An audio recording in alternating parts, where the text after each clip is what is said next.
Sir, आज मैं इस सदन में ये मांग रखता हूं कि जैसे इंडियन वोटर के पास राइट टू इलेक्ट है, वैसे ही राइट टू रिकॉल भी होना चाहिए। अगर देश का मतदाता अपने नेताओं को हायर कर सकता है तो वो नेताओं को फायर करने की शक्ति भी उसे मिलनी चाहिए।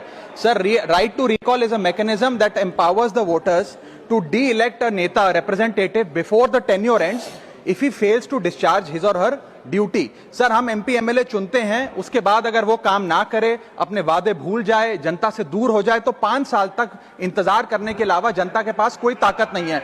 कोई इंटरिम प्रोविजन नहीं, कोई अकाउंटेबिलिटी नहीं, कोई परफॉर्मेंस रिव्यू नहीं, कोई करेक्टिव ऑप्शन नहीं। चुनाव से पहले नेता जनता के पीछे और चुनाव के बाद जनता नेता के पीछे।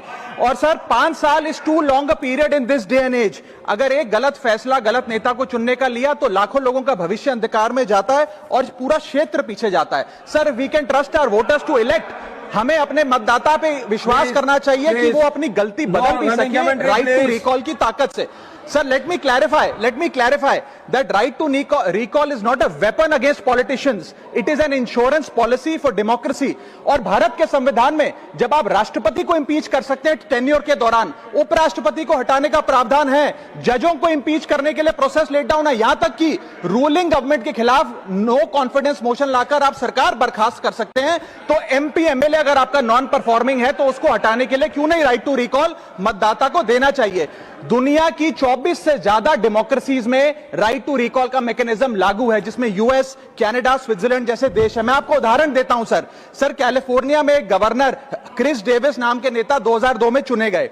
उनके कार्यकाल में मैसिव पावर कट हुए, एनर्जी क्राइसिस हुआ, बजट की मिसमैनेजमेंट और गन शूटिंग की वारदातें हुई। उसके चलते 1.3 मिलियन कंस्टिट्यूएंट्स ने एक पिटीशन साइन करके दी कि इन्हें रिकॉल किया जाए। वहां के चुनाव आयोग ने रिकॉल वोट कराया 7 अक्टूबर 2003 को और 55% मतदाताओं ने वोट किया कि इस नेता को बर्खास्त किया जाए।